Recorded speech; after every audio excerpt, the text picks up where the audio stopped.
Hello, everybody.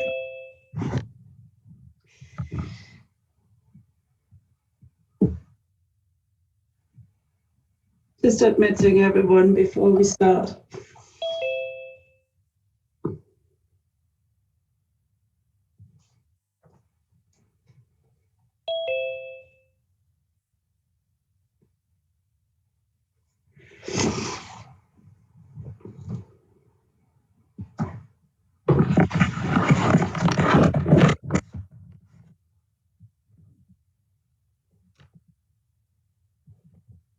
Only 15. Still a way to go, guys.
Only 16 so far.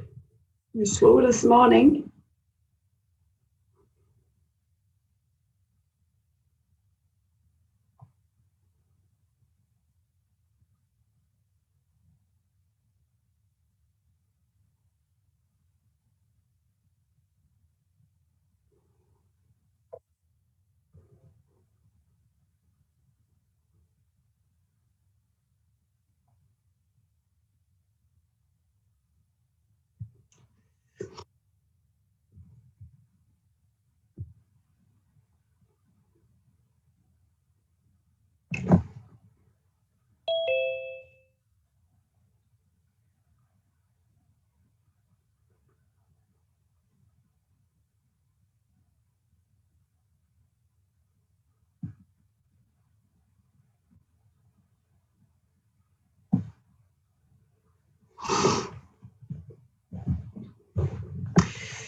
"17. Where is everyone today?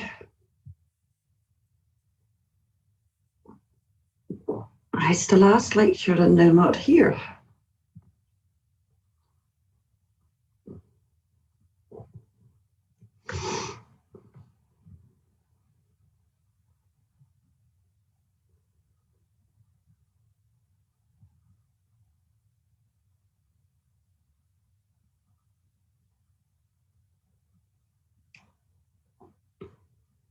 Is there a problem today or something? Does anybody know why is there only 17 so far?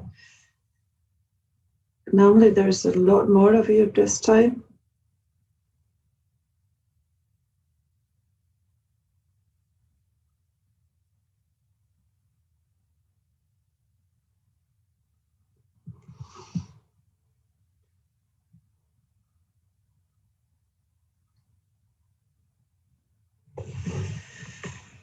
Because that's 6 minutes by now. I'll send a message on WeChat.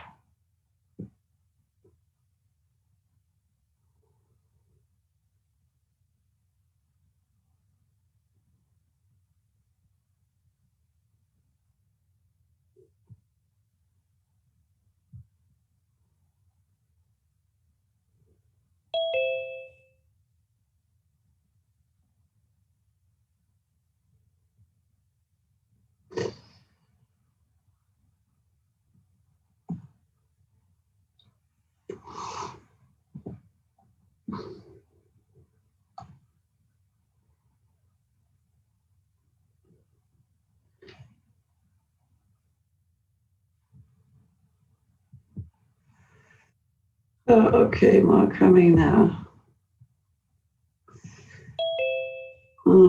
Still only at 21.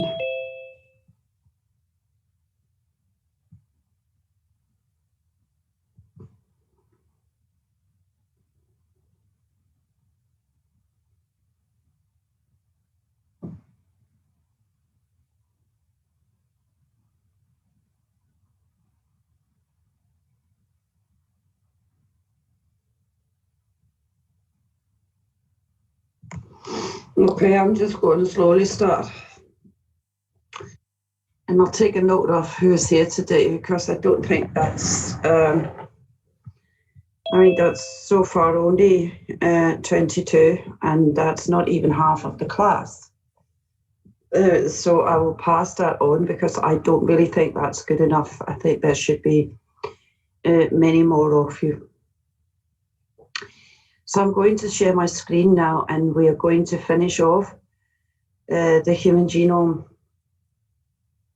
lectures, and then we'll move on to the workshop after that. So I hope many of you have had a look at the workshop for today. Okay, so just bear with me for a second. So I just find, okay, so we were here. And then I shall share my screen. I'm just going to admit some more people. Okay.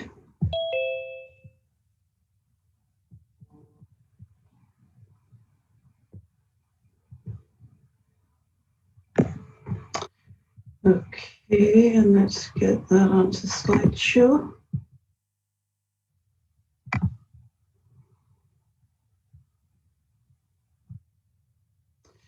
Are they all coming now?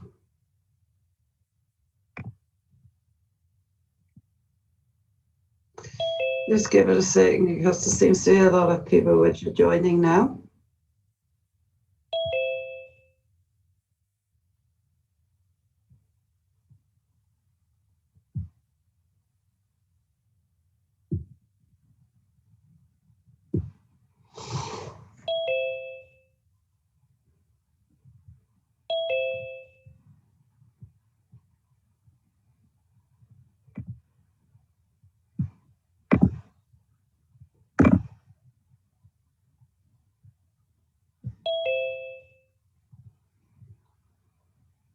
Okay, we're at 32 now.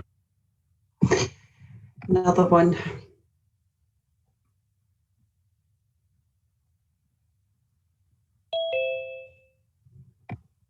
Okay, we'll slowly start. I'll try and keep an eye on the people going into the waiting room at the same time. But the problem is, when I got to have all these things open, they actually distort my view, so I can't see my own slides very well.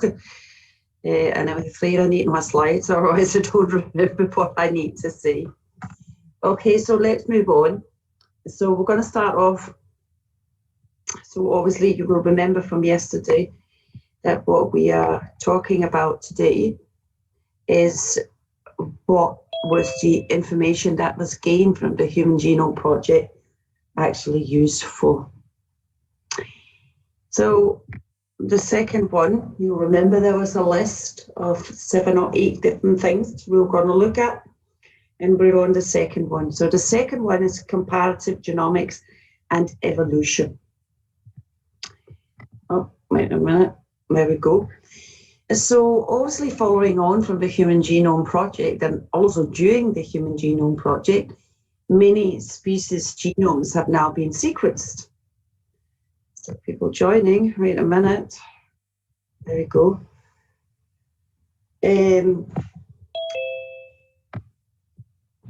So many other species genomes have now been sequenced. So, and that really allows us to compare genomes between species.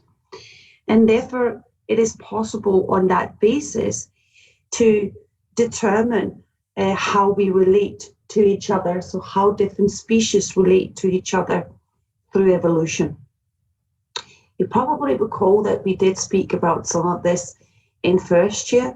So in Bm210 when we talked about evolution, you'll recall that we looked at the molecular clock, and the molecular clock is really looking and comparing DNA or genomes between different species, and then look at how related they are.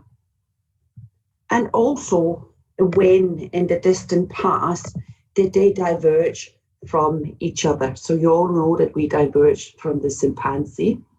So once upon a time, we had a common ancestor. And really, on the basis of comparing genomes, you can determine with much higher accuracy how long ago that diversion occurred.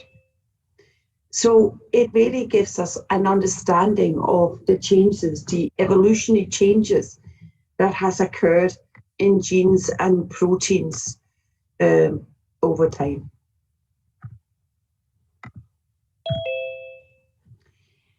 Okay, so that's really what you can see in some of these phylogenetic trees here. So you know that our closest, I've already mentioned that our closest relative really is the chimpanzee, and you can see that up here. So there is 96% identity or homology in the DNA sequence and genomes between humans and the chimpanzees. Other examples that you can see here, for example, is that, which comes probably as no surprise, but rat and mice are quite close relatives. You have got horses and cows here, etc. So you can have a look at this tree yourself. But also, being able to compare DNA sequences have also allowed us perhaps to look at some of the more problematic notes particularly in the placental tree, so in placental mammals, which is the tree that you see here on the right-hand side. Because you have to bear in mind that originally all of these trees was really based very much on the basis of the morphological characters between different species. So how morphologically similar did these species look? And on that basis, they kind of looked at the similarities. But obviously, you know, or you might remember from last year, that we have these convergent morphologies, and there is homology and homoplasy, which very much means that you have some features which evolve from one to the next species, but there is also features which develops independently. So these features develops very much due to different selection pressures. And sometimes it can be therefore difficult to look at the relatedness between different species. So having and being able to sequence the genome have allowed us to look much closer and perhaps get a much better idea how different species relate to each other.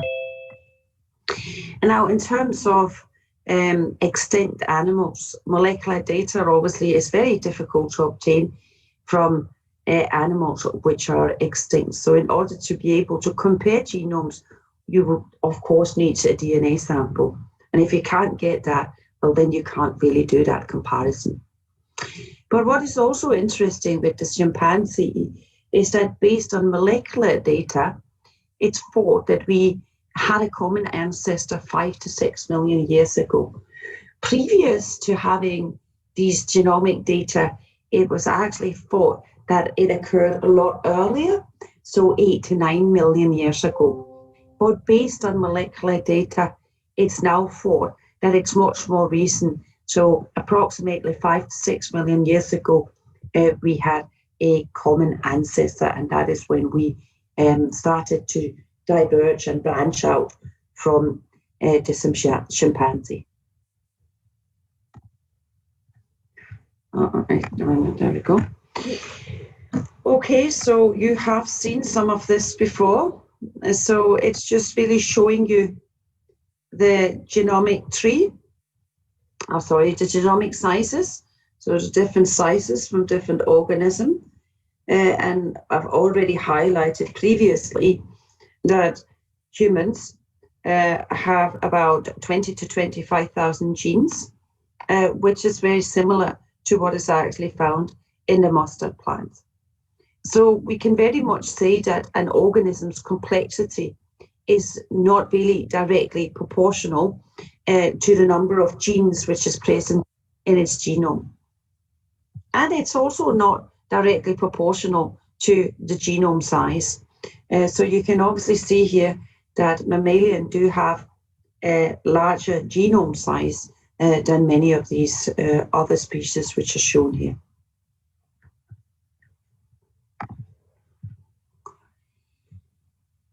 Despite, so it might be disappointing that we actually don't have any more genes in our genome than the mustard plant. And what we also see between different species is that there is some pathways which are highly conserved between humans and other species. And these are really pathways which are really important for life. So some of them are mentioned here. So nucleic acid synthesis, for example, metabolism.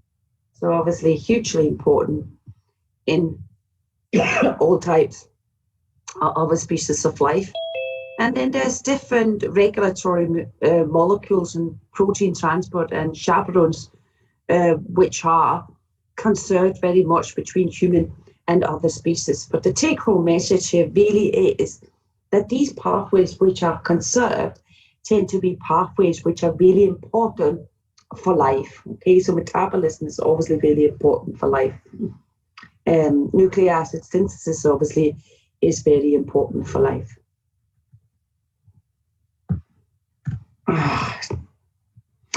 But also, as you can see down here, 74% of human genes are similar in sequence to those identified in other organisms.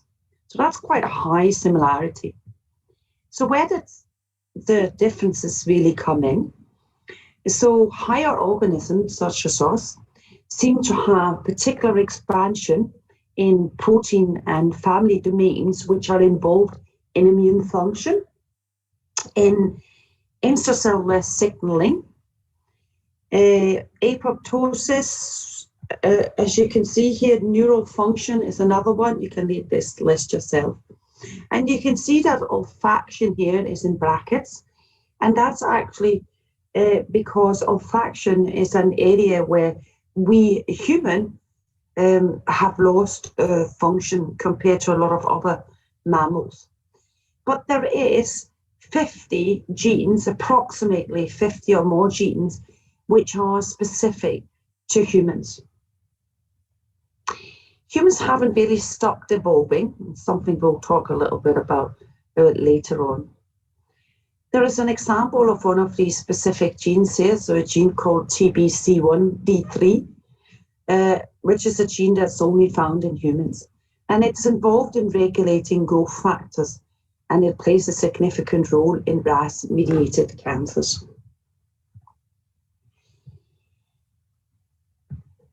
Now, one very important point is that nature, so the genome between or through evolution and between different species, is not really a reinvention. So there are small changes which has occurred in the genomes through evolution, and which is obviously why new species have been able to evolve. And you can see some of these here really. So it's not that, new sequences for kinases, phosphatases, etc., has been completely reinvented. It's basically just through shuffling, copying, transposons, which are moving within the genome, etc., that genes have evolved to produce or to make different types of proteins. And obviously, if you recall your evolution lectures from last year, this evolvement is very much due to selection pressures. So different selection pressures, which allows some to survive better than others. And because they survive better, they then produce more offsprings, and then you select for that particular phenotype or gene within the population. So it's not that, for humans, we have completely, nature has completely reinvented a new genome. It's basically just through small changes that have occurred over many years that the genome has evolved. And that's obviously why there is such a great similarity between our genomes. So, for example, only 96% difference in the genome between us and the chimpanzee, so in the sequence, in the genome sequence. Between us and a dog, for example, there is 50% homology between the genome in dogs and our genome. So quite large similarities in genomes between different species. So what is the difference? Well, the difference really is in the complexity of the transcription and the protein structure as you go through the evolutionary tree. So, if I press here, so 7% of genes are exclusively found in vertebrates, which is not really a large amount of genetic difference, but the main difference really is in the complexity of alternative mRNA splicing. So humans have many more isoforms of genes, particularly in the brain, which is what you see here, because from one gene, they can make many more different proteins because they have much higher complexity in mRNA splicing, okay? So going from mRNA to protein. So that obviously allows you, each gene, to really produce many more different isoforms of proteins. And you can, first of all, you can see that if you look at the right-hand side here, you can see alternative splicing, and you can see that obviously much better in humans than in other species. So there's the frog we've got down here. And as we climb up the tree, you can see chimpanzees just before us here. But you can obviously see that us human has many more common alternative splicing in our genomes.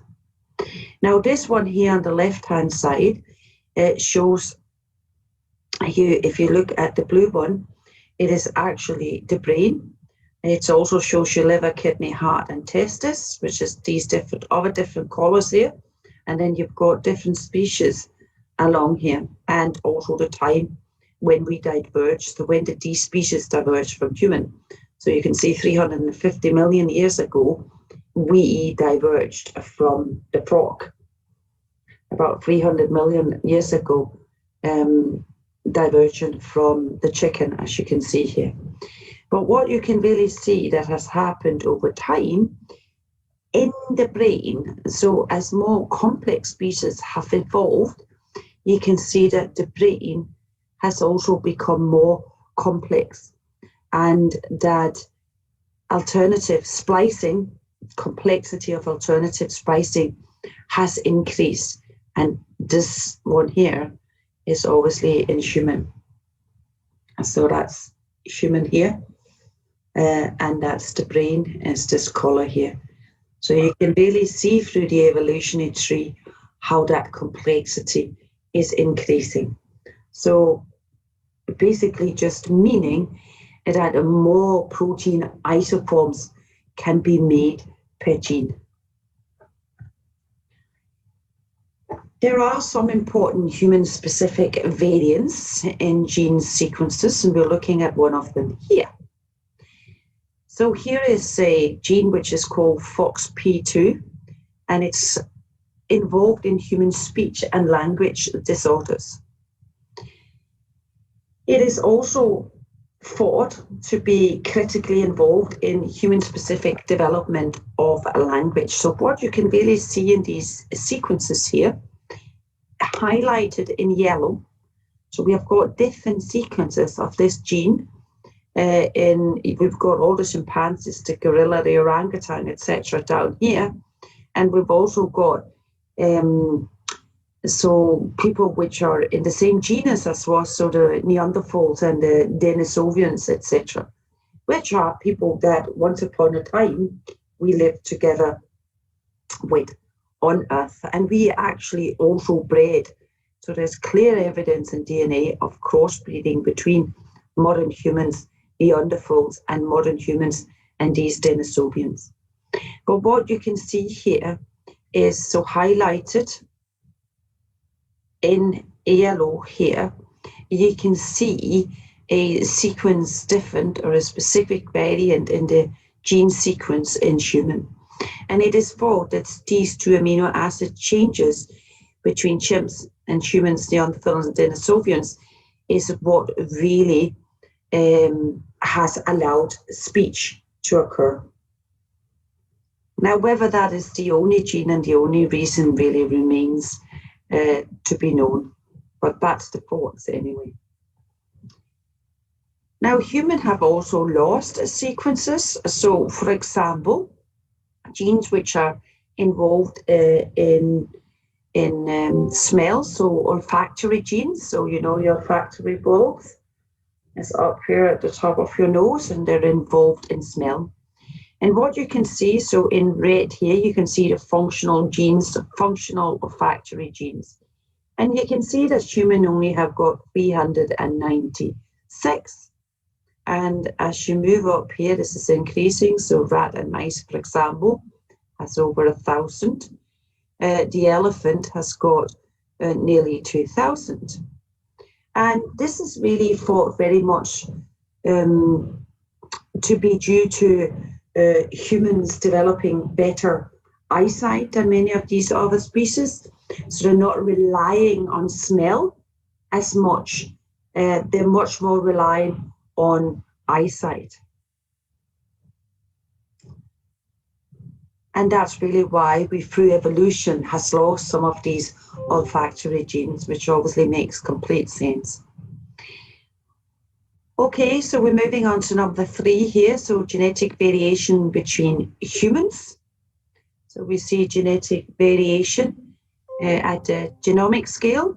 So this is both between different humans. So this is also called population genetics.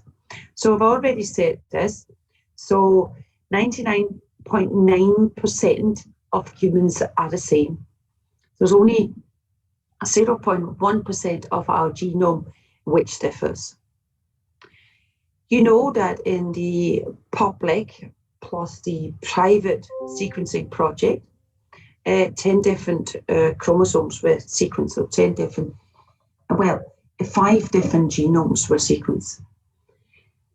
Now, as they started to align these different sequences, different variants emerged, and these wasn't just mistakes in the sequence. These were actually differences in bases between different individuals. And that was really the first glimpse of global human genetic variations. 2 major types. Oh, somebody joining there.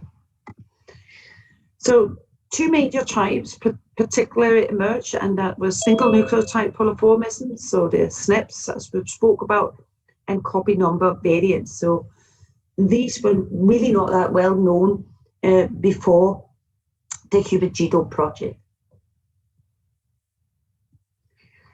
Okay, bear with me, because now we have a problem. Okay, so back again.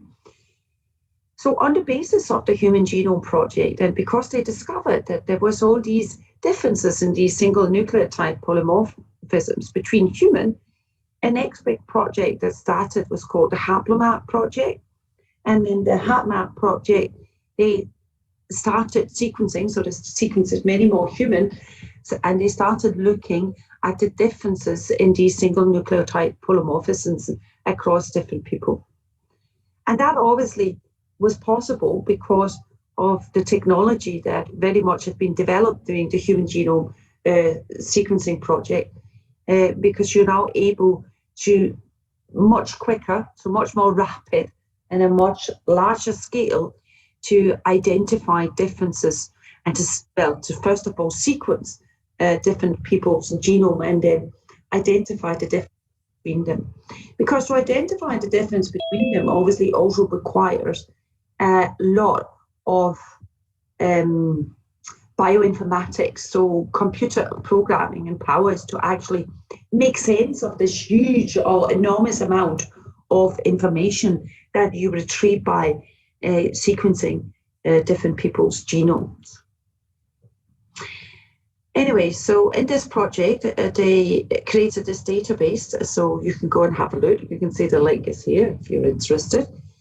And you can go and have a look at these SNP differences, which are found between people across many, or all of the genes, basically. And these SNPs really have paved the way for next generation sequence projects that we see today. So these single nucleotide polymorphisms are very much involved in genome-wide association studies. So these are studies where they look at disease and genetics of disease. It is something that you will hear a lot more about next year. So you can see it's down here. It really sets the scene for global genome analysis used to find gene variants which are associated with complex genetic disorders. Oops.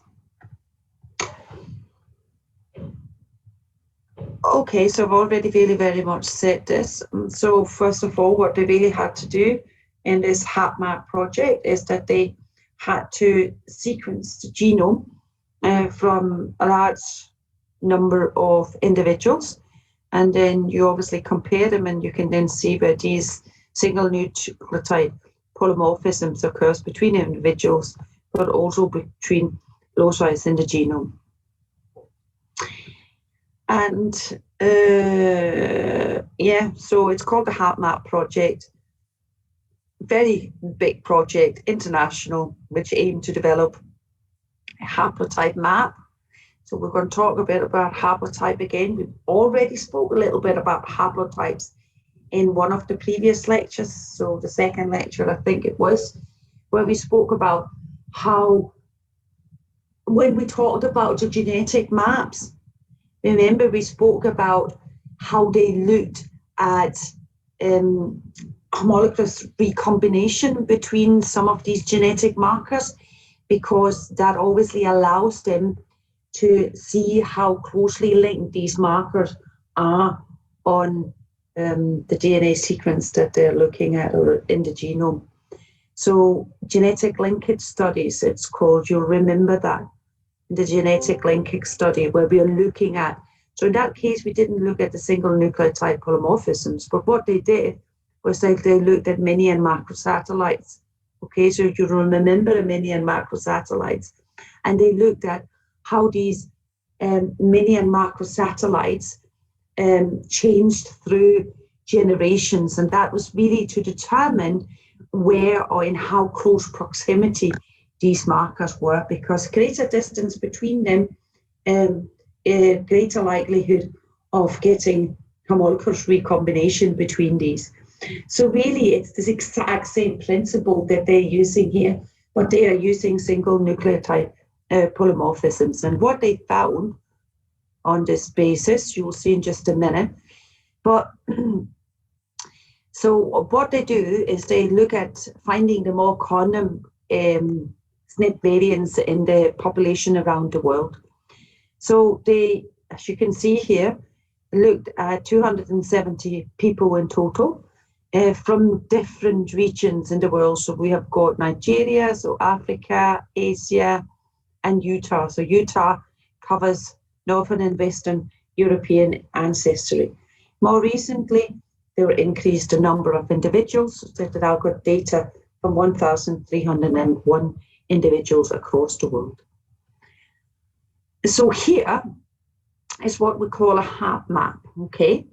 So this is the cystic fibrosis gene. So if we say we've got the gene down here, so here's the cystic fibrosis gene, and what you can see in these triangles here, so these triangles here are all the single nucleotide polymorphisms which has been found. So you can see a different position these polymorphisms has been found across the gene here. Now, if we start to look at that between populations, so here you can see a number of people around the world is looked at here. So we have African, Utah, Chinese, and Beijing. In particular, there's Japanese, there's Mexican, etc., etc. You can read them here. And what you then can see along here, so here we've got a stretch of a gene, okay? Kind of irrelevant what gene it really is. But here we've got a stretch of the gene, and here is the different loci in the gene. So these are the different loci that we are looking at. So different positions basically within that gene, and what they're then looking at is, you know, what base it found at that particular loci between these different populations. So you can see the different populations are indicated down here. So we have A, C, H, D, which obviously indicate these different populations here. What you can then see, so this particular position here, you can then see that most people in Africa have got an A present here. Very few or a smaller minority of people from Africa have got a G here. You can then go across the different populations here, and you can see how that differs. So for example, D and G here, so 1, 2, 3, 4, 1, 2, 3, 4. So Chinese and Indians in Texas, as you can see here, don't actually have any base present at that loci, which is what you can see there. So you can go across all of these and see at these particular positions how the nucleotide differ between these different populations. And you can obviously see that there are certainly differences. So that's called a HAB map. So it's basically just identifying the single nucleotide polymorphism across the genome, across different populations in the world. And we're going to look a little bit closer at in a minute how we actually do differ across the world. Okay, so we're moving on to discoveries about the structure of human genetic variation. So we have actually already spoke a little bit about this. So this is about how you inherit these, what a haplotype is, and how if these are closely associated or closely located together on the gene, you're less likely to get recombination between them, and therefore the offspring will inherit it both if they're closely linked. But the further apart two markers are, the less likely the child is to inherit the two of them, because you get recombination between them. But actually, this is not something we knew a lot about before the human genome had been sequenced, okay? So basically what a haplotype refers to, it's really formed by a collection of linked marker alleles on one chromosome that are inherited together. So over very short distances, haplotypes tend to remain intact because they're not disrupted by mitotic recombinations. And these regions, so these regions where you don't tend to see mitotic recombination, meiotic recombinations, these are called linkage disequilibrium blocks, okay? You can think of them kind of as units of inheritance. So this is really what we're looking a little bit closer at here. So you can see genomic positions, so we're looking along a gene here, and then we're looking at recombination frequency. So you can see these kind of mountains here are called recombination hotspots, and that is where recombination tend to occur. But in between these hotspots, you don't tend to get any recombination. Okay, so whatever markers is present between these hotspots tend to be inherited together. Now, up here is just showing you the chromosomes, and you can see obviously that where you get this recombination, so you might have seen it in this format before rather than looking at these kind of map. And obviously these combination hotspot is where it's also called the chiasma, okay? So that is where we get this recombination occurring between these two strands of chromosomes, as you can see here. But the important thing really is to remember that we've got recombination hotspots, and in between these recombination hotspots, we don't get recombination occurring. So whatever SNP markers are present between these hotspots seems to be inherited. So they're passed on to the next generation. This is just a different way of looking at it. So here's a map again. So what we've got here, so this is the gene down here, okay? And you can see that we have got 12 polymorphic markers along this gene here. Different types of polymorphic markers. You can see some of them is repeat polymorphism, some is SNPs, etc., etc. Doesn't really matter what it is, okay? Any polymorphic marker really. And what you can then see down here is how these are inherited, okay? So you can see here that number one, okay, so this is number one, so this is a SNP variant, single nucleotide polymorphism, and you can see that in individuals, number one is always present with number 6, 5, 4, 3, and 2, okay? So all these rates here means that there is a strong correlation. And when it's white, it means that it is not a strong correlation, okay? So you can really see that we've got a kind of turning point. So all individual tends to have 1, 2, 3, 4, 5, and 6 together. But you can see that 1 and 7 does not have a strong correlation. Neither is 1 and 8, 1 and 9, 1 and 10, etc. Sorry. It's very much the same. So you can do the same with 2, 3, 4, 5, and 6. And what you can very clearly see is that it's a very strong correlation between 1, 2, 3, 4, 5, and 6. And there's a strong correlation between 7, 8, 9, 10, 11, and 12.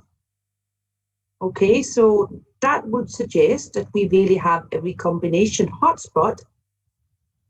Based on that inherited picture, it would suggest that we have a recombination hotspot between 6 and 7, okay? So really, 1 to 6 is one of these LD blocks, and 7 to 12 is an LD block. So these markers in these blocks tend to be inherited together. Okay, human prehistory. First, we need to look at what population genetics is. So population genetic is the study of polymorphic allele frequency in population gene pools in relation to time. Okay, so here we're looking time, so evolution and migration, and in relation to space, okay, so geographically. So what you really need to remember is that it's the study of polymorphic allele frequency in populations gene pools. So they look at how frequent do you see a certain allele frequency, a polymorphic, so how frequent is a SNP appearing within a certain population and a certain gene pool. Okay, so first of all, we're going to look at human migration. So we have spoke about this in BM108 as well. We've looked at human migration and how, well, the theory is that modern human evolved in Africa and it then migrated from Africa into the rest of the world. However, 100,000 years ago, the world was occupied not only by Homo sapiens, but also by other species. So we have the Denisovians, which are found in Siberia and Southwest Asia. There is the Neanderthals, and there is also Homo erectus and Heidelbergensis. So there's different species found across the world 100,000 years ago. So that means if you look at the first bottle here, it means that we have quite a large genetic variation across the world, okay? And then some kind of catastrophe happens, and we know that the only one that survived was really the Homo sapiens, because we know that the Neanderthals and the Denisovians obviously disappeared. But we do know that we definitely lived together because our DNA actually even showed that we did. There was some interbreeding going on between modern humans, the Denisovians and the Neanderthals. Okay, so some catastrophe happens, and obviously we know that also we don't have any Neanderthals or Denisovians living on Earth today. So that means that the genetic pool is obviously reducing, and that's what you can see here. So over some people survive, and as these people start to breed, you obviously have limited gene pool in this new population because compared to the original population, as you can see here. Okay, so this shows a map of the migration. So the thoughts obviously are that modern humans evolved in Africa and then migrated from Africa to the rest of the world. Now, this next one here shows the gene pool, okay? So the first map there showed the migration, and this here shows the flow of genes. So again, you start in Africa, and then you can look at the flow of genes across the world here. I'm not really you can study this yourself if you want, but it really just shows the flow of genes around the globe. And with that, you show the different routes of migrations. And then you can start comparing these different gene pools and how they fit with the migratory patterns. So obviously you see higher genetic similarities. We'll look at that in a minute, much closer, but higher genetic similarities with populations from the same place, really. So African populations show the highest level of genetic polymorphism. This is what is shown here. It's actually not a particularly good slide because it doesn't really give you indication of what these are. However, these three populations here are all African population, and these populations down here are other populations such as European, Asian, etc. And what you can clearly see here that the African populations show the highest level of genetic polymorphisms. Okay, so when you compare these SNPs between many people within these countries, you will see that there is much bigger variation than if you start looking at SNPs at certain loci within the populations in Europe, etc. So much greater diversity in the African population. Okay, so moving on to the next one. So these are actually all very much interlinked. But we're now going to move on to look at population genetics and a kind of fine-scale description of the long-term history of the world's population. Okay, so what you see here is a study where they looked at 270,000 single nucleotide polymorphisms in 3,112 individuals across the world. Okay, so you can see this is a principal component analysis. You don't need to know what a principal component analysis is. All you really need to know is that it's some kind of mathematical modeling where you try to cluster these, so 270,000 SNPs, okay, to make sense of them, each individual, and to find patterns across population. You obviously need mathematically modeling to look across all these SNPs, and that's really what you do in a principal component analysis, and that is what is shown here. So what you can see here is different populations, okay? So the genetic really structure of different population of these SNPs in different populations is what you see in this one here. So for example, up here we've got Finland, okay? We have got, what else have we got? We've got Estonia. Estonia is here. All of this here is actually Finland. And you can see that there is some diversity in the Finnish population here. And then you can see different populations. So I think up here we've got Italy, is that correct? Spain is the cross there, so Spain we've got here. Okay, but you can find different populations on this map here. And what you can clearly see is that there is, so these SNPs, there is clusters of SNPs, which clearly indicate where the individual or what country the individual live in.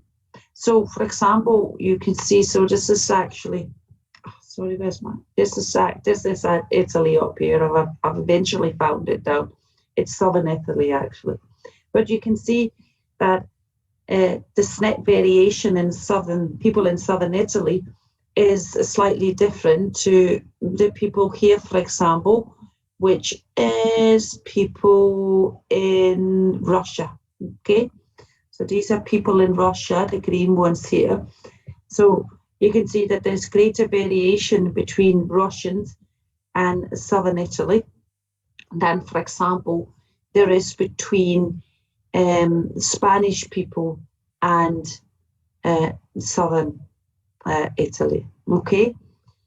So this is the way that you basically read this. Now, what is also interesting, so really what this is telling you is that you can look and you can determine where in the world, based on single nucleotide polymorphisms, where people come from.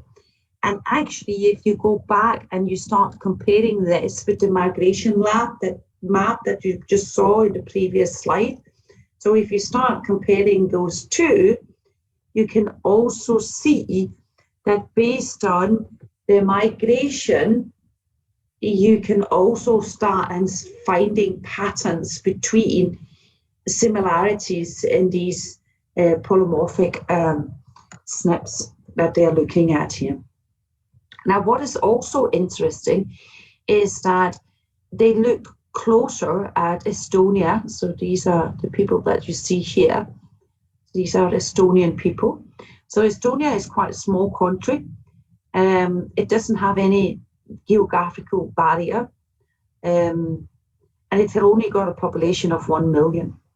So when they actually started to look at, or to look closer at, within Estonia, what these polymorphic markers, or how these polymorphic markers differed, you can actually see that based on the pattern of these SNP markers, they can start to locate where in Estonia people are actually, or where is their, where within the country do they actually come from?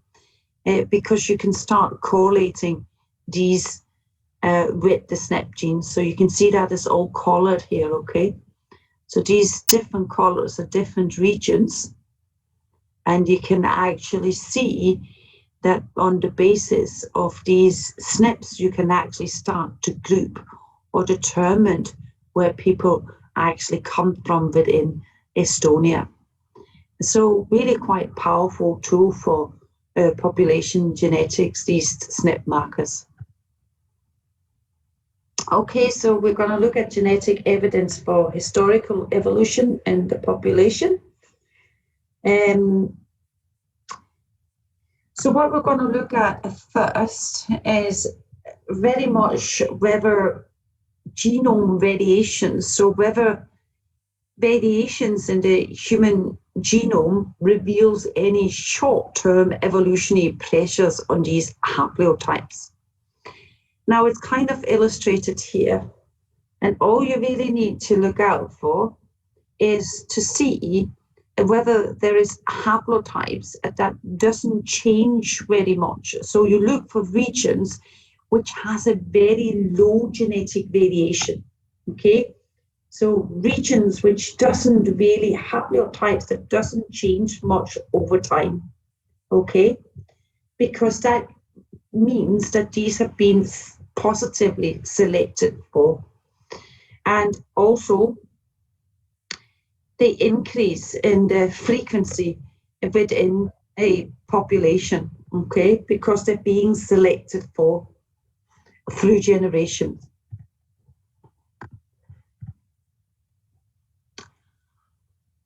Okay, so when we think about evolution, so why is it that these haplotypes have increased so rapidly over the years and, you know, they don't change between generations?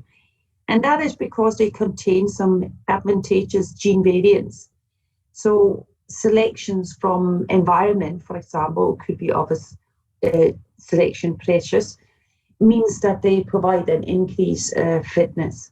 And obviously, if you have increased fitness, then you increase your offspring. So your offspring will have inherited that fitness because that is how you survive and how you reproduce is by producing offspring, and that is how your genes are obviously, or this selective gene is passed on, and that is because the selective gene basically allows you to survive. So that's how it all works. So what kind of genes show evidence of this selection pressure? There's a list here, so there is a number of different genes. So pathogen response, for example, cell cycle DNA metabolism, skin pigmentation, neuronal activity, etc. What's probably much better is that we look at some examples, and you will be able to probably understand it a lot better. So the first example that we will look at is hemoglobin and how selection pressure can affect the hemoglobin gene. So basically what you see here is a map of Africa, okay? And you can see in pink here, this is areas, so the pink areas here are areas where malaria is very prevalent. And what you see here is the allele frequency of the HS allele for the human beta globin gene. Okay, so let's look a little bit closer at it. So the human beta globin gene have two alleles, okay, HS and HA. If you're homozygous, the HS allele of the beta globin gene causes sickle cell disease. So in a homozygous condition, if you're homozygous for the HS allele, you have got sickle cell disease. Now, sickle cell disease, you might know that has to do with the red blood cells. So basically, the shape of them, etc., is completely different. And there's a lack of oxygen being carried around the body. So obviously, there's less fitness of people that are homozygous for the SH gene because they've got this sickle cell disease compared to people which have got the normal alleles, so which are homozygous for HA, because these people are healthy people. Now, if you're heterozygous, so if you've got an HS and an HA allele, then you don't show symptoms of the disease. However, what we do know is that if you are HS, so if you've got HS allele, then your resistance to malaria is increased. Okay, and that is even in the situation where you're heterozygous. So heterozygous people don't show symptoms of the disease, but actually they have an increased resistance to malaria. And that really means that if you're heterozygous, then you have the highest fitness, highest chance of survival in areas where malaria is very prevalent, okay? So where your chances of contracting malaria or getting malaria infection is really high. So people which are heterozygous are more likely to survive.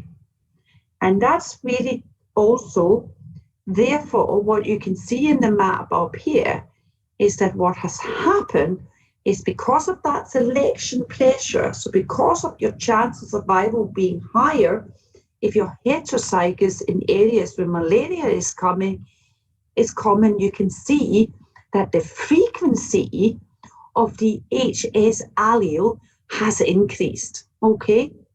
So many more people with the HS allele compared to areas where you don't have that high prevalence of malaria. So you don't have the selection pressure in the other areas, but the selection pressure is what is causing this increase in the frequency of that allele, because these people are more likely to survive and obviously pass on that allele to the next generation. Here's another example. So some people have natural resistance to HIV infection, and has to do with the base pair deletion, really. So they are homozygous for this 32 base pair deletion, which occurs in the CCR5 gene. And that CCR5 gene is really important for the HIV virus because it is that gene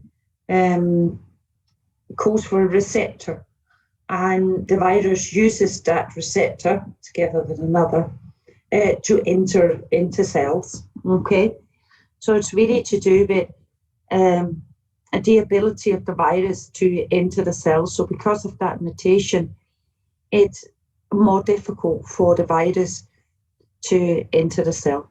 So these people have a natural resistance because of that. So has there been selection pressure in terms of, so can we see that occurs, or there's a higher frequency of this in certain populations in the world? Well, here's a map of people which have got that CCR5 32 deletion variant. Okay, so this is the prevalent across the world, and actually what you can see here is that it's more prevalent in Europe. There's Sweden and Norway, there's Denmark, and there's the UK. So you can see that it is more, the higher prevalence in Europe. And also what we know is that HIV has actually only been around since the 70s or maybe early 80s. And that's just not time enough for these selection pressures to occur. So that's not really time enough to see these increases in prevalence. So therefore, it's actually thought that this is not due to HIV. So that variant, the higher prevalence of that variant in some areas is not due to the selection pressure of HIV. But instead, there is some thought that it might have been maybe due to selection pressure of other viruses. So there is some suggestion that maybe the smallpox could have given that selection pressure. And actually, you could also see here that the frequency is really not that high. So we're only talking about in very frequent areas, You don't even see one of them, but the max frequency is really 0.18% of the population, so quite a small frequency, really. Okay, there's also evidence of long-term adaptations in genes to our diet. So here, diet is the selection pressure.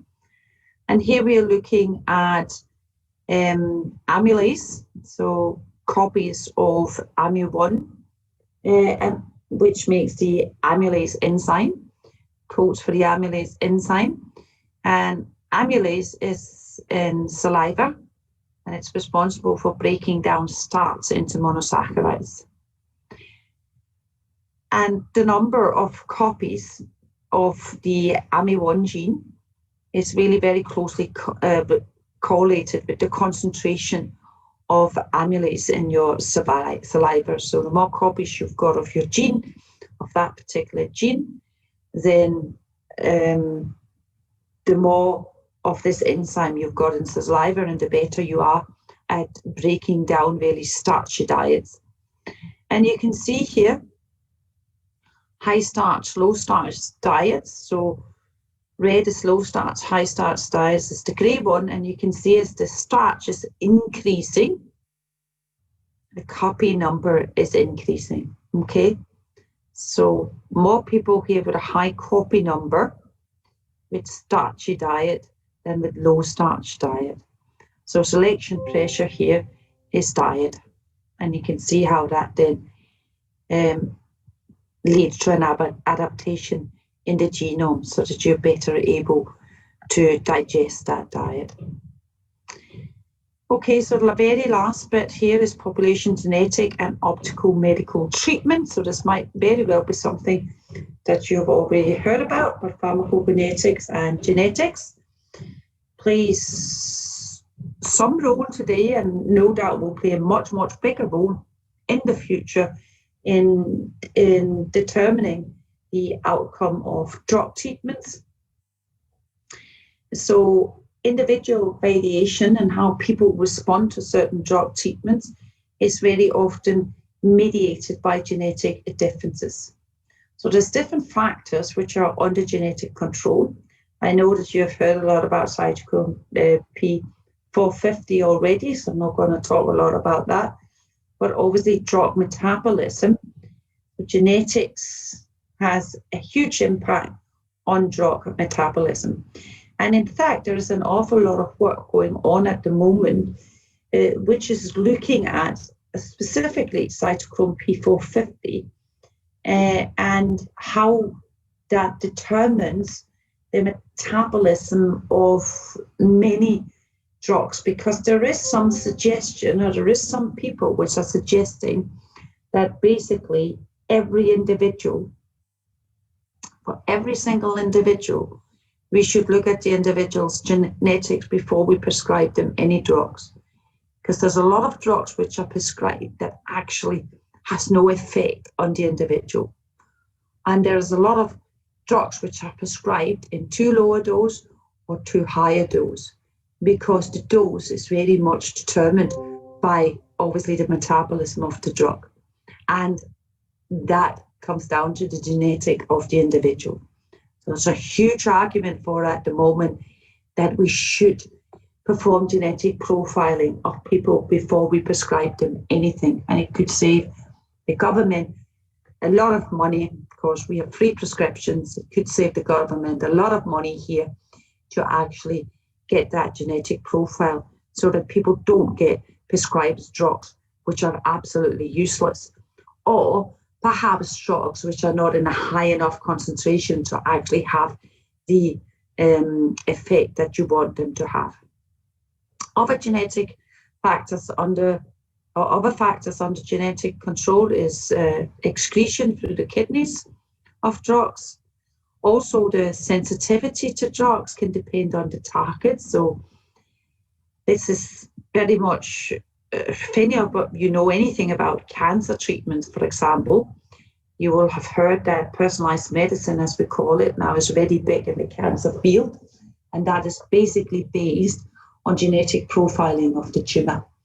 not only genetic profiling of the tumor, but also really determining which of these mutations, so which of these mutations that are found in this genetic profiling is driving that tumor growth, okay? And then you're using drugs against that. So you really need genetic profiling before you can prescribe the drug,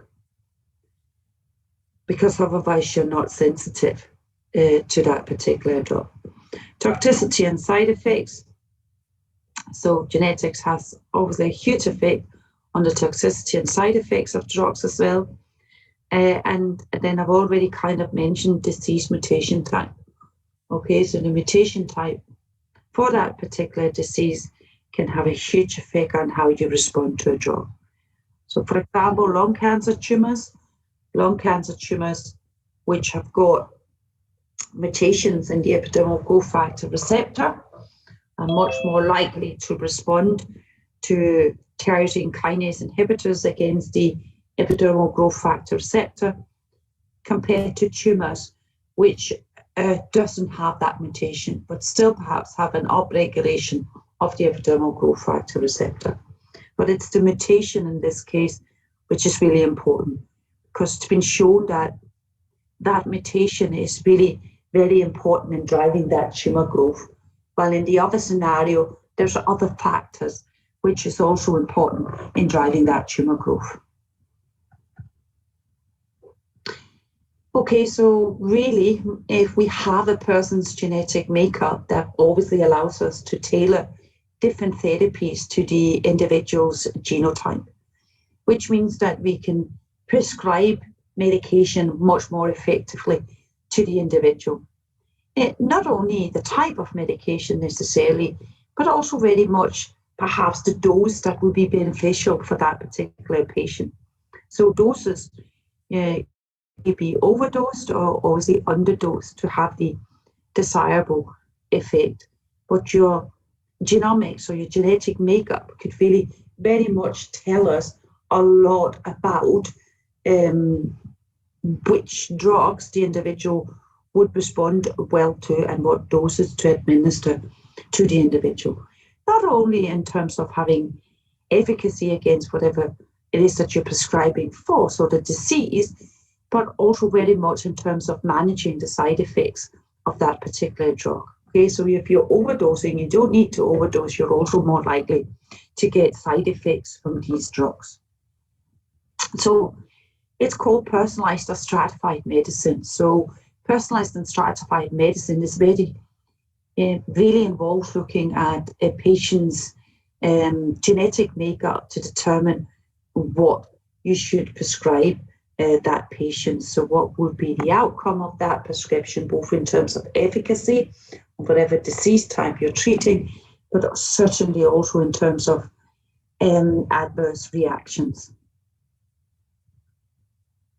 So here we've got an example of this. So this is in treatment for hepatitis C. So interferon combined with ribavirin for hepatitis C treatment is what we're looking at here. And what people have found is that this treatment, the efficacy of this treatment for this disease very much depend on a genetic variation in the interleukin 28B gene, okay? So depending on what genetic variation or what single nucleotide polymorphism is present at that allele really depends very much on how you respond to this drug combination. So what you can see down here, and so here is the SNP that we're looking at. So that's just the position of the SNP and the RS number of the SNP, that particular genotype. And you can see there's different populations here. So it's also divided into different populations. We'll come back to that in a minute. And obviously we've got two alleles, so we're looking at both alleles. And you can see here that if you're homozygous TT, you don't respond as well as if you're homozygous CC, okay? So homozygous CC, across all of these population, responds much better to this treatment than if you're homozygous or heterozygous TC. Okay. What you can also see is that sometimes you find, well, we've already kind of looked at that, how you can map people across the world. So depending on these SNPs that are available or that are present and what frequency they're present at in the different populations, you can obviously see bigger similarities between people in different places in the world. Okay, so bigger similarity between people that lives in Italy compared to people that lived in Spain, etc., etc. So you can actually start to cluster people in or determine where people come from based on these SNPs. And that also means in this particular case here, because when you look at the frequency of the allele in different populations, you can see here that people which live in East Asia, people in East Asia are much more likely to have the C allele, so have the homozygous C, than people which live in Africa, so Africa Americans, as you can see here. So that really means that East Asians, so more people in East Asia will respond to this treatment than people in Africa, so Africans in America. And that is basically just because of that allele, people with that allele that responds better to the treatment, that allele is more frequent in this population. So it's more, frequency is much higher in East Asia. More people have got that homozygous CC allele. Here is another example. So this is the cystic fibrosis gene. So most people in Europe, it's different in China, but most people in Europe, the most common mutation in the cystic fibrosis gene is this DF508 mutation. And when you've got that mutation, it really means that you don't get any protein produced. But a small percentage of people in Europe, 5%, as you can see here, have got a different mutation.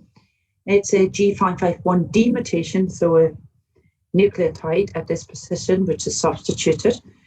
And that mutation just damaged the function of the protein. So the protein is still produced, but the protein is damaged. It doesn't have its normal function. Now, there is a drug which is called ivacaftor, and ivacaftor it can be used in people which has the G551 mutation because it restores the function of the protein. So it's basically effective in this 5% of people, but it's not effective in these people which don't produce the protein at all, okay? So obviously you would have to do that genetic profiling before you prescribe that particular drug. You wouldn't prescribe that drug to people which have the DF508 mutation. Now, it's a really expensive drug. It costs over $300,000 a year to treat one patient. So very expensive drug. Having said that, it wasn't actually approved in the UK for use for a long time because of it, really, because it was too expensive. But it actually has been approved now. So people which have got that mutation can be prescribed this drug in the UK now.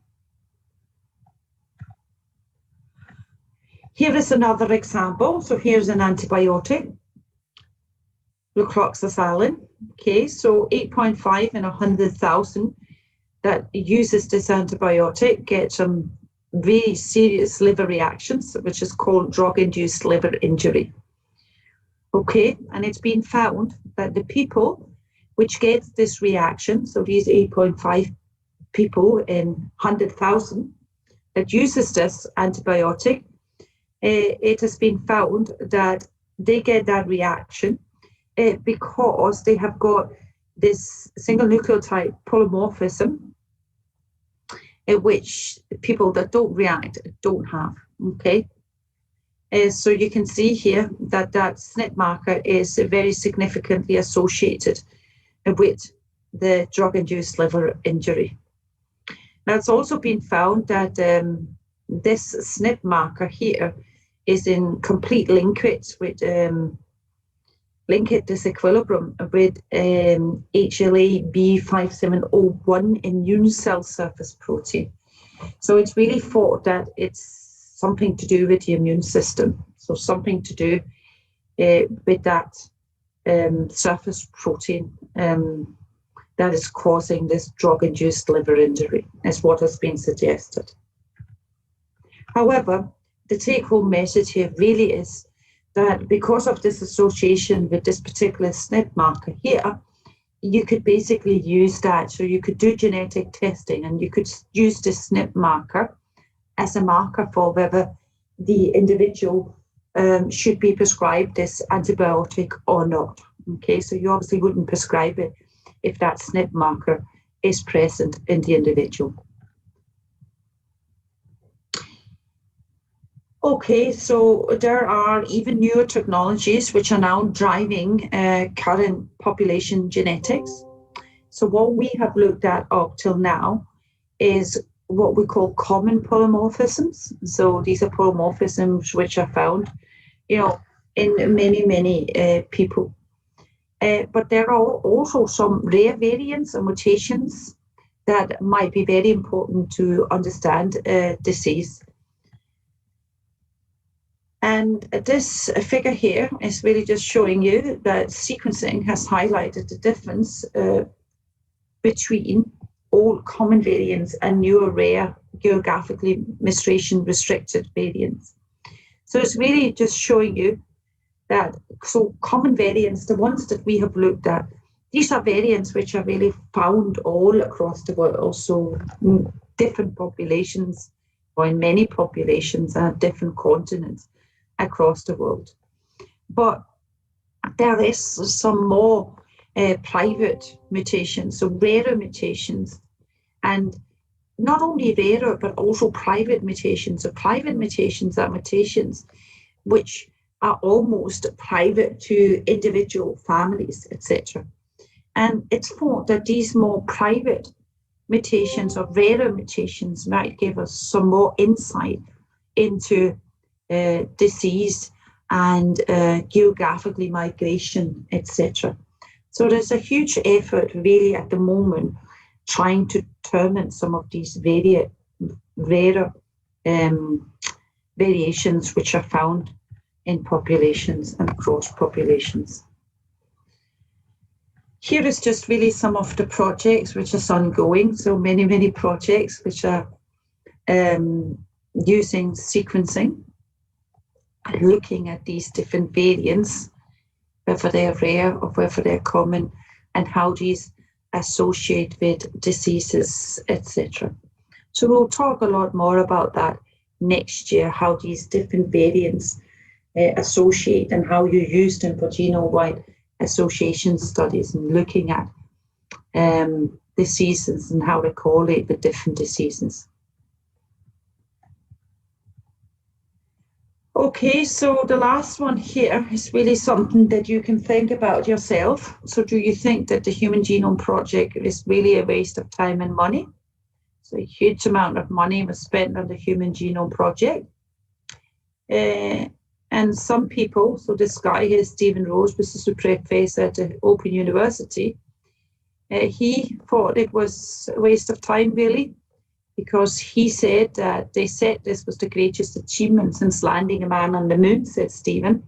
One even said it ranked with the discovery of the wheel, and yet none of this canopy of benefits has come out of it. So have we not really got as much benefit out of it as we thought we would? So here is just a kind of summary of what we really have got out of it. So at the basic research level, well, we now know all these genes and we will know them forever, okay? They don't change on a daily basis. So these genes will now be known forever.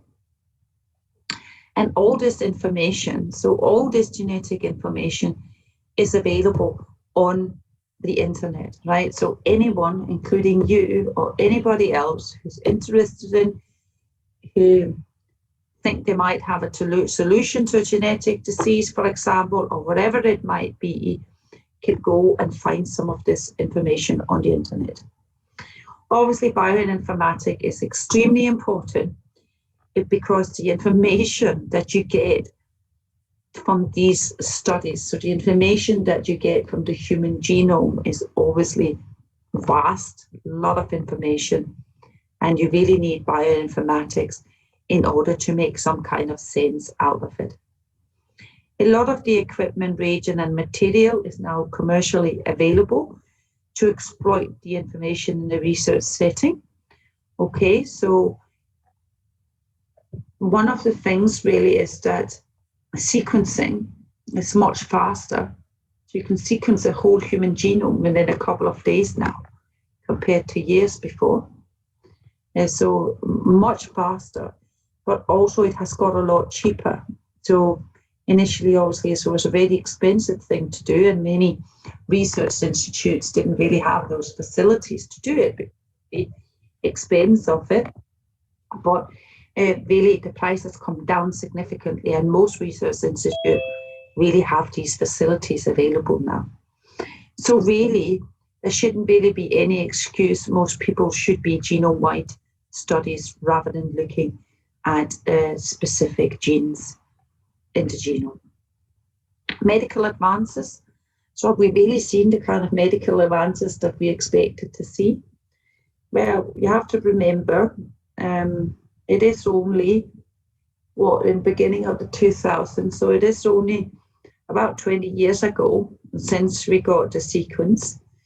And in that time, there has been some medical advances, but I think most people may be slightly disappointed and thought that these medical advances would have been a lot quicker. And, thought that, I think a lot of people thought it was maybe, it would have allowed us to cure genetic diseases, which obviously we are not. So despite us knowing the sequence of the human genome, there is obviously, we're able to treat a lot of genetic diseases, but we certainly are not able to cure many of these genetic diseases. Okay, so medical advances, pharmacokinetics, definitely. How much do we use that at present? Not an awful lot, but it's definitely an area where I think we will see it's getting used more and more. Okay.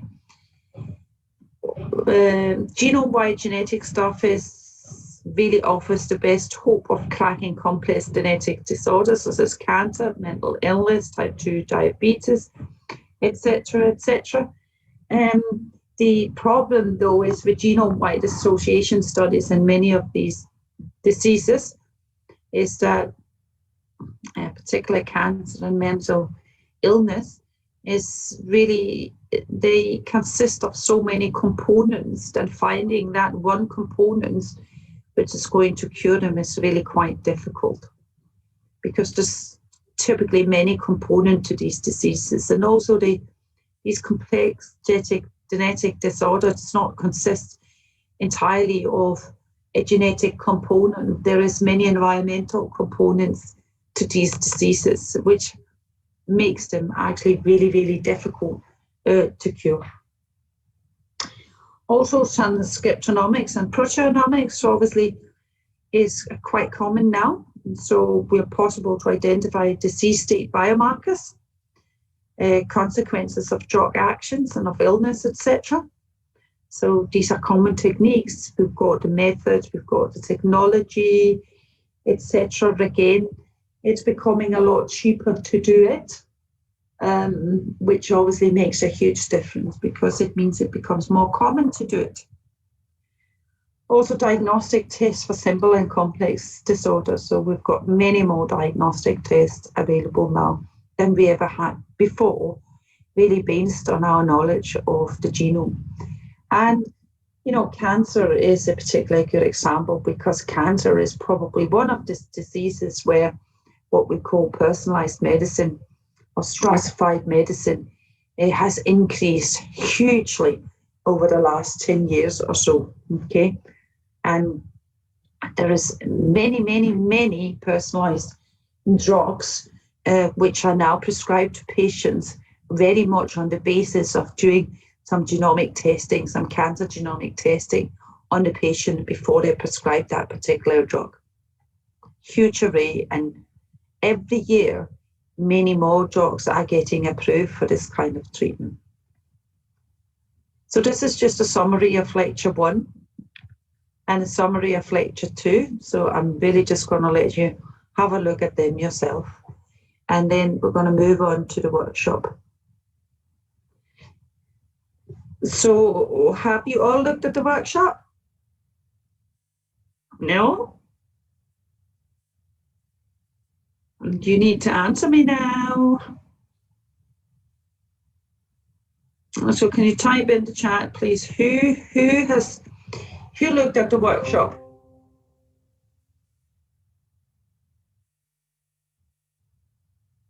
Hands up if you've actually looked at the workshop.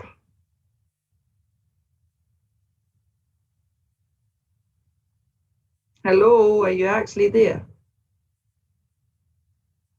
Did anybody do the workshop?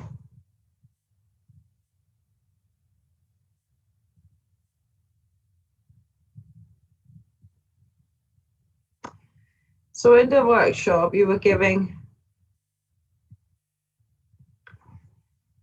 some sequences, and you had to look at those sequences, and then there was a whole range of questions, okay? So question number 1, you have 12 selected regions and human genomic sequence taken from 6 individuals. Why have you got 2?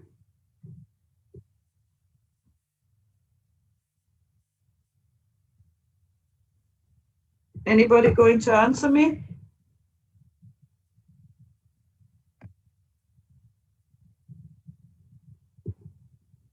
Why have you got 2?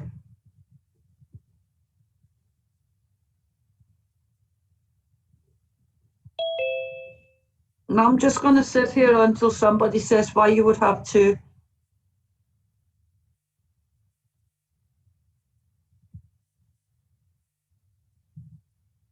So why do you have 2 sequences from each individual?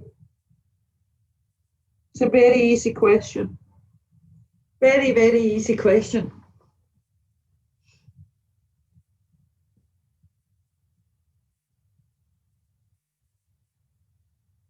Because what do we have?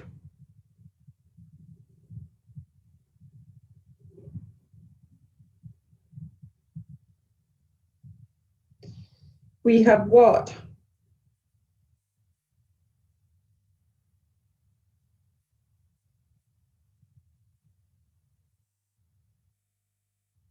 Is nobody going to answer the question? Please put in the chat what the answer is.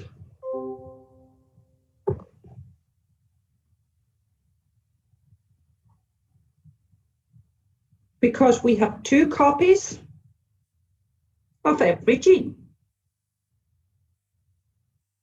Yeah? 2 copies of every gene. Why is it so? It's showing the 5-to-3 direction. Okay, so obviously we have 2 copies, and obviously you've got a double, each copy consists of a double helix. So that was the answers to that question, and some people eventually did say something, but we're going to hear here for a long time if it's going to take this long. Okay, so the next thing you got here was some primers, and you had to put these primers onto the A1 sequence, okay? So has anybody done that?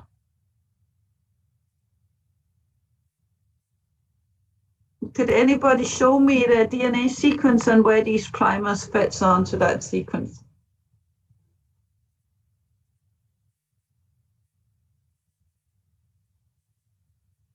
So remember, it gives you even a clue here. It says, remember that you've obviously got 2 strands, so you got the double helix. So you're going to have to convert one of them to fit it onto the... Anybody done it? No?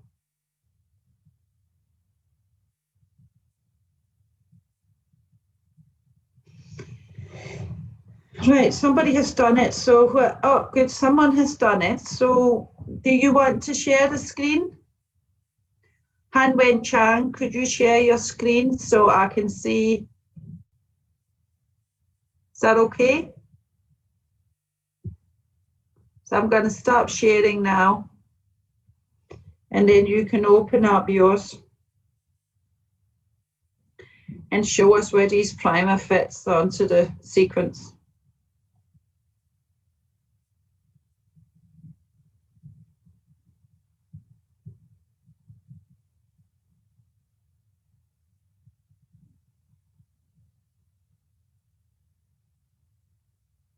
No?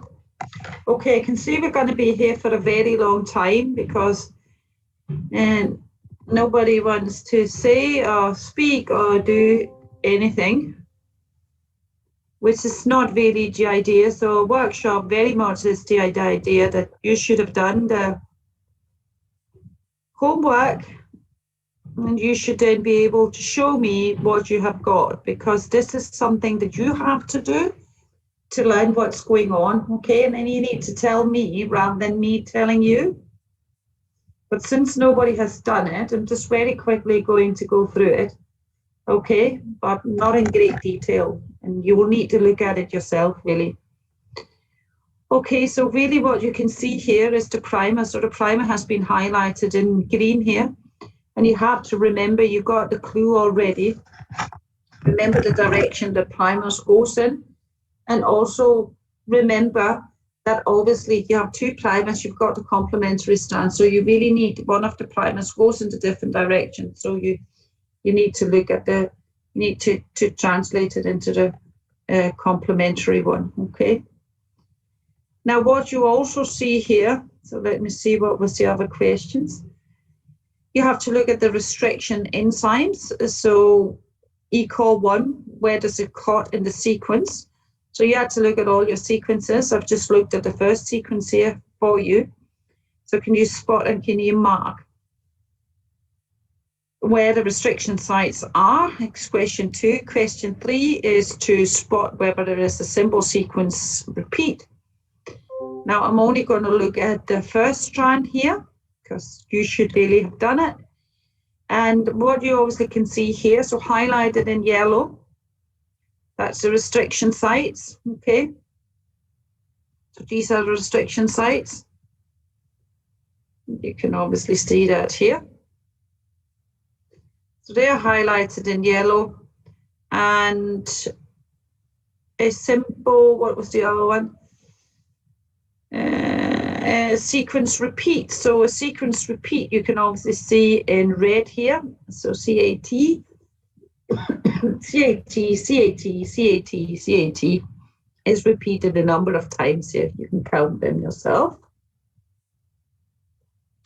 Okay, so the next thing we're going to do is that now we are now going to, well, you want to look at these sequences, and then you have to look at the PCR product and the restriction fragment length product that you would get if you were cutting these bits of genomic DNA with the ECO1 restriction enzyme.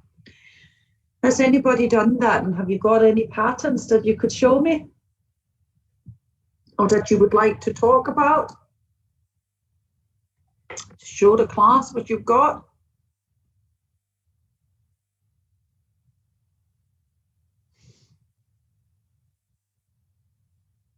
No. Nobody's saying anything.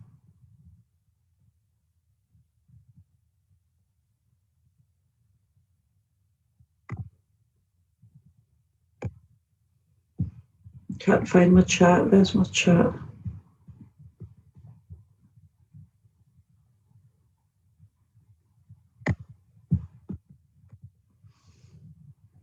Okay, so one of you actually is apologising because they're in the library, so they can't talk. Okay, that's okay. Has anybody done the profiling? And would you like to share it with the class and show us where these cuts will occur? Or tell us how you've figured it out, or anything? No? Okay, so I'm really quickly going to go through it, but you can go back and count them yourself, really. So the first one is the PCR. So basically all you need to do, it's pretty straightforward really, because you've got your primers on there. Okay, and then you can really just start counting the base pairs, okay? So count everything from here to there. And if you do that, you should get a fragment, which is 413 base pair, okay, in size. So that's the one we've got there. And this one here must be the other strand, so A2. So I haven't actually counted that one. But that's basically the way you do it. So you need to just stick your primers on to all of the sequences that you've got in that Word document and count the bases between them. That gives you what band you're going to get. Now with restriction fragment, what you need to do is obviously you need to look at where the restriction enzyme is cutting. So you can highlight that on your sequences. So look at A1 and A2 and then highlight it, and B1, B2, etc. Highlight it, and then it's just really a question of counting the bases in between. And that should then give you, so it's really very much a counting job, okay? So from A1, and remember that you're using a 200 base pair probe around the repeat region, okay? That's important. There might be stuff that you're not going to be picking up, but what you're going to be picking up is two bands. So one band, so the A1 is shown here. So A1 should give you a band of 180 and 214. Okay, so two fragments from that. And then two fragments, again, you can see this one, which is going to be 180. And there's one which is going to be slightly bigger. As you can see, it's one that's going to be slightly bigger from A2 there, okay? So if you go through all of the sequences, you should be getting, so it's just a counting job. You need to sit and count every base pair in between, and that will then tell you, or you can then put on the band here as you see. So if you do that for all of these, you should get a pattern which looks like that.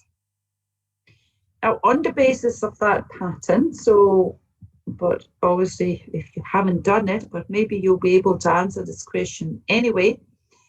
So really what you're trying to determine now is, so who is the father of Sarah's Yvonne and Sarah? So if we look at Sarah's Yvonne and Sarah, okay, so these three here, who is the father? So the mum is A, okay, and the father can be B or C. So you need to find, on the basis of these patterns, you need to find the paternity. And I mean, set should be straightforward, okay? So obviously Sarah, her dad is certainly Charlie, because Charlie is really the only one which have got this band up here. Now what you really need to find out is these two down here, okay? So what's coming from mum and what is coming from dad? Well, you know who the mum is, okay? But remember, you need to look carefully at this because, so in this particular case, you can see this one here is actually quite easy because we must have got the dad must be B. And the last one is Sid. So who wants to tell me who's the dad of Sid?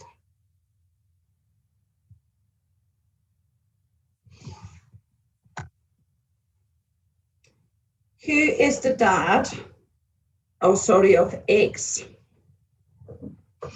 Is it B or C?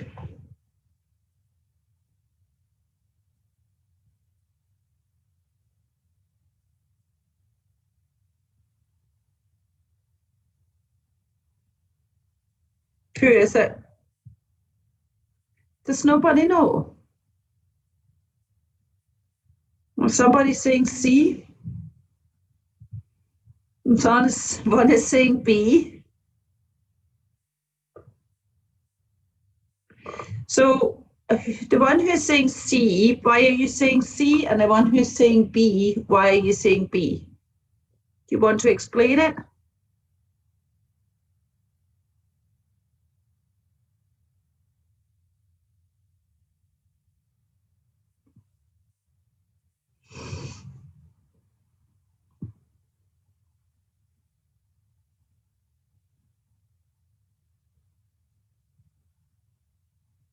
No.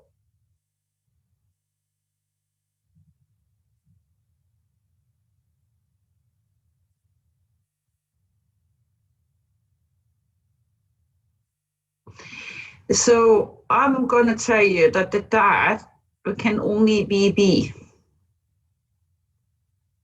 And then you can figure out why that is.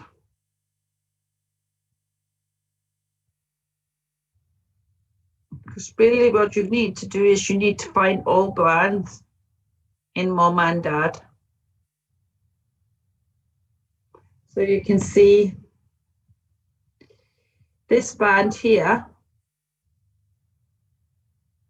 is found here and here. Now this band here must be from mum. Yeah? Everybody agree? Yes. Yeah? Or somebody's talking. Okay. So this band is from mum.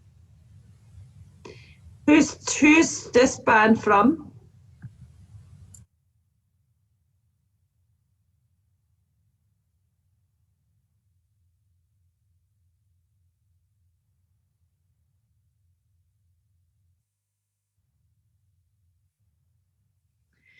Nobody answers.